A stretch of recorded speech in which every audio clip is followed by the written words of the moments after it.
Hey, stay tuned, stay tuned, stay tuned. Here with the coach, John Brent. And I'm here with the vet in Griffin at the Bachman Homestead called the Jump Talk. Jump Talk. There Yes. we go, Jump Talk. I'm Yes. still learning. Man, it's a beautiful day out We're today. sitting outside on the porch. We just had to.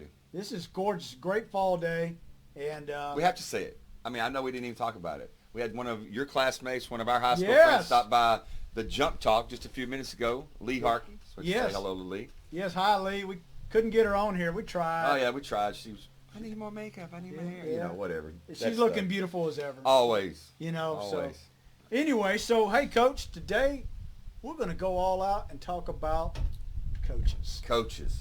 Coaches. Wow. After I lost a hard battle yesterday to our rival, we're going to talk about coaches. Maybe they should fire me and bring in the great Jimmy Johnson. I don't know. Oh, hey, That wouldn't be a bad one. can't go wrong with Jimmy. No, I'd step down in a minute.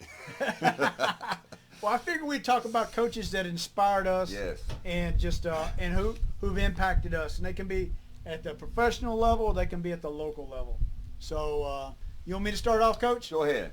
I'm going to start off with my number 5 is Coach Cleveland from Pittsburgh, Texas. Wow. I And- mean, Coach Cleveland. So I had Coach Cleveland in 6th grade before we started football when I was a youngster. And he was just an inspiration. He's a great man. And anybody that goes to Pittsburgh can tell you anything you want to know about Coach Cleveland. But how I view some coaches is, because I only did 2 years of football, is how they influenced me to be a man. And I think if anybody I'd want one of my kids to follow, it would be Coach Cleveland. He's the epitome of teaching people how to be men. He's also epitome of Pittsburgh. Yes. I mean, it's Hands you down, can't yes. think. I think he's had every position around, and he should have. Yes. Now, I guess I'm going to start mine a little bit different because I did not put on my top 5 list hometown or personal ones, but that made me start thinking Coach Ingram, Coach Cleveland, Coach Arnwine. He probably can't believe I'm saying this. Were very inspirational to me. Coach Arnwine pushed us. And Coach Ingram, I remember in 8th grade, he wrote something in my 8th grade annual, I guess you call them, or Yes. yearbook. Yes. That was so inspiring at the time, which I'll keep personal, but it was at the time I'd never been told that I could do something more than just, be in Pittsburgh. And he gave me something that I still to this day, I remember what he said. And Coach Cleveland, of course, he was a guy who would give you relationship advice. He would tell you that you need to be a better person, a better man, young man, and he was a great coach. But you think of Pittsburgh High School, I think of Neil Henson, I think of Coach Cleveland. Wow. Yeah. Wow. Coach Cleveland, great guy. Yes. So my number 4 is one you just mentioned, is Coach Ingram. And he was my 8th grade football coach, and I had him in 2 classes also, one in 7th and one in 8th grade. Just a great guy. He taught me football, but not only that, he taught you about things to be as a man. And one unique thing about him is him and a couple other people in the town, started that little roller ring we had, and trying to help the youth out in our community. So just a great inspiration. And he even follows us today. So, hey, Coach Ingram, would you want to say hi? That's awesome. I love to see his sticker he Yes. put on his truck the other day. So I'm going to go back because I never gave number 5. I forgot. Apologize, No, Coach. it's mine. Number 5 for me, and some would think this is crazy, it's the great Vince Lombardi. When I was growing up, my dad was a big Vince Lombardi fan, and he always preached to me about working hard and just doing the best that you could. And, sometimes I wish I could go back and just do things different. That was number 5. Number 4 to me is Bill Belichick. Never been someone that I loved his teams, but man, would I love to be in that mind or be on that sideline. But more importantly, I want to be in that headset because I think that he has some kind of mind to bring out this greatness in players that before they're normal players. When they leave there, they're normal players. But when they're there, it's like they do great things. And so Bill Belichick would be my number 4. I got an honorable mention that's very similar. He gets the most out of his players. My number 3, though, I'm going to have to go with Coach Arnwine. And he never coached me. I had him as a government teacher, and he's a veteran. A murder hornet? That might be. They came down from Washington State, I think. Okay. It's like, wow, that just came right here, sit on my leg. I'm going to die. But he was a veteran himself, I believe, Yes. from Korean War, and he's held every position in Intense. Pittsburgh, and just a great guy, and he had, and this is the sad thing, when he was teaching us, you know, he had bigger guns than we did too, you know. Yeah. And just a great guy and somebody I respected always. So. Yeah, I loved having. I played varsity basketball with him for a number of years. I think it was 3 years. And when I first was as a sophomore, some of my greatest memories of him was when we had the team. It was Craig Toney, Patrick Tyson, and Tony Williamson. And Tony Williamson used to drive him nuts because Tony was so good, but he used to drive Coach Armline nuts. But man, it was great to always be around Coach Armline. All right, number 3. Number 3. I don't even know how I'm saying this, but number 3 is the great Jimmy Johnson. Oh. I mean, in the 90s, well, actually in the 80s, if you knew anything about Oklahoma State football, if you knew anything about the University of Miami and that program, and most beautiful hair, never moved no matter how much wind we had. But I'll tell you, when he came to the Cowboys, him and Jerry Jones were about the most disliked people in all of Texas. Yeah. But I'm telling you, we're Texans. If you win, we love you. Yep. And I'll tell you right now, there are so many people to this day are mad at Jerry Jones still because he fired what I call the asthma coach. He told that boy, this is not the asthma field. That's the asthma field. I love it. He was tough, great game coach. But I loved his guarantees. I loved that he expected to win, and he expected the best from you. And Michael Irvin said at one time that, he wasn't my father, but my God, I wish he was. So there you go, Jimmy Johnson. Well, Coach, my number 2 happens to be Jimmy Johnson. Oh. And the things I think about him is when he came to the NFL, many people in Texas had the expectation bar so low because nobody could replace the only coach we ever had, which was Tom Landry at the time. And he did, and he blew it out of the water. And, he was just a phenomenal coach. And what was kind of unique about him is his degree was in psychology. Yeah. And he knew how to get the most out of people. That's what leaders do. They analyze their people in front of them, and they go, okay, I can motivate this in this way. I can motivate this in this way. And we just need to get rid of that one altogether. Yeah. But he knew how to motivate them, and he got the most out of his people when they had the star on their helmet. That's about Yeah, that's crazy. Came in from college and did it. Yep.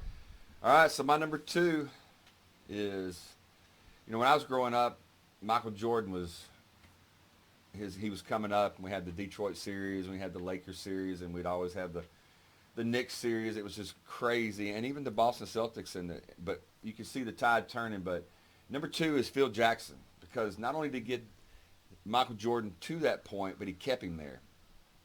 And then when he left and retired and he went to the Lakers, kept Kobe there. You talking about a great coach. He was also a psychology major.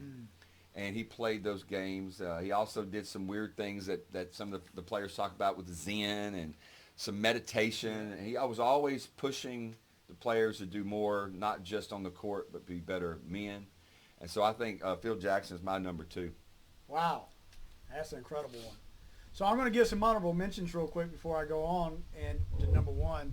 And some people I think Andy Reid gets the most out of his people. He always has. Let's face the facts. Those Eagle teams sucked.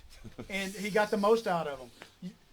Except for Terrell Owens, nobody, and Harold Carmichael, nobody except their own damn mothers can name the damn receivers on that team. And he got the most out of them. I think Dick Vermeil went to the Super Bowl with the Eagles and went to the Super Bowl with the Rams. I think that's an accomplishment in itself. I think Bill Parcells is a great coach. I think Don Shula is a phenomenal coach. Yeah. I think Bum Phillips was an incredible coach. So, sometimes your motivation, if you're a motivator, that's what some teams need more than the X's and O guys. And Bum was one of those guys that he loved you. He loved you, and he wanted you to feel a part of that Houston Oilers, that rowdy crowd, and Earl Campbell. It was a time. Yeah, that was great times. Man, that was great. I think all those are just very, very great coaches. But my number 1, being a good old East Texas boy myself, happens to go with the man with a different hat, and that's old Tom Landry. And he was a phenomenal coach. When he stepped on the field, everybody knew who the enemy was, and they knew that it was his mindset that was actually the enemy. And then it was the Cowboys after that. And then the other thing I'll say about him is it was his way or it was not. The only thing that I ever had a problem with him was kind of his challenge with like Craig Morton and Roger Staubach. But other than that, Yeah, that was a crazy story. he was a little stubborn on that one there. But other than that, he made great decisions, and he set the tone for the NFL. Yeah. A lot of things he implemented just wasn't there before. So that's who I got number one, Coach. Wow, so I'll give a couple honorable mentions that I just had to think about off the top of my head. He's some of great coaches. I grew up a huge NFL fan, college basketball fan itself. But I mean, you can't think about with Chuck Noll winning 4. Oh man, Bill Walsh won 4. You also have to think about other ones like you brought up Dick Vermeil. I also want to think about, I think a great coach today that's turning around the Raiders right now is Gruden. Gruden is an amazing motivator, and you need that. And I think he relates great to this generation of people. Yes. When they had the Gruden's quarterback camps, he'd bring those guys in there. They were just in awe of his knowledge, and he was pushing them and making them think about it. But my number one coach has always been, I mean, this is back from the early 80s. I've been enamored with this guy. If there would have been one thing that I could have done and I wanted to go play for some person, it would have been at Indiana University and for Bob Knight. Bobby Knight to me was the best thing I could watch. I loved his intensity. I loved that he would throw things. I loved that he was so upset. He would curse his players.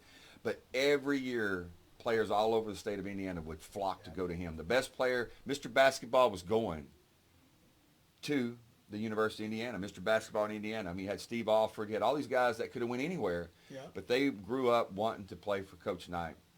And some of those teams that he had, they had, a few good players, but he brought them. I mean, their team that they went and won the national championship with Quinn Buckner was not the greatest talented team ever. And they're probably recognized as one of the top 10 best basketball teams to win the NCAA championship. But Bob Knight, his intensity, the way he got the best out of people, and he did it with a way that most people wouldn't do it. He did it from a team standpoint first. That was it, just team. It was never about the individual. And he'd kick people out of practice. I mean, Steve Alford in his book said it was get kicked out weekly. And he was kicking out people every day. So he expected, things from him. He wouldn't make it today, the 21st century, just because we have a different athlete. Yeah. But the time that he came up from the 60s through to the 90s, about that time, he was a perfect coach for that time in a perfect place in Indiana, which, we think of Texas as football. Most people think of Indiana as basketball. Yeah. So there you go. Well, Coach, got a couple things. Can you believe this is our 26th podcast? No, not at all. Who would have ever thunk This that? started by just a little bit of a conversation, and next thing you know, we've got 26. Wow. So this is number 26, and in a few weeks we're going to do a podcast on Veterans Day. It will be released on Veterans Day. Yes. And what we would ask of you, if you have a veteran between now and 1st of November, send it to us on the coachingthevet@gmail.com or on the backside of Facebook, their picture and who they are, and we will put them in the back of the podcast as we scroll through the veterans that everybody gives us. So just shoot it to us by 1 November, and we'll put it in the podcast at the end. Yeah, I mean, veterans, without them, we don't have this freedom we have right now to even have the discussions that we have that we love to talk about. But without the sacrifices of I always think of the greatest generation, that sacrifice that they made set forth where we are today in a good way. Sometimes we look at it as a bad thing, but without that fighting, we could be speaking German. And without that sacrifice that they made in that whole generation, we could be a totally different country than we are. Well, Coach, one thing I would like to say, while I was in the Army at the senior level, they discuss when high-ranking people get out of the Army, what are they going to do? And they try to help guide them out to the private sector, and hopefully they make an impact. And, one of the big things that they look for in communities is, are they going to go back and be a mayor? Are they going to go back and be a coach? Are they going to go back and be a person of influence? Yeah. And I think it was important we talked about the top coaches today, because coaches are the person of influence in communities. And the communities revolve around them, and it drives the direction of school districts and things of that nature. And that's one of the things when I got into coaching, I did not understand the influence that you have. I get text and phone calls from my players. Sometimes it's about home. Sometimes it's about school. Sometimes it's about I had one time just wanted to meet me somewhere so they could learn how to be passionate like I am about the sport. How can he become more passionate?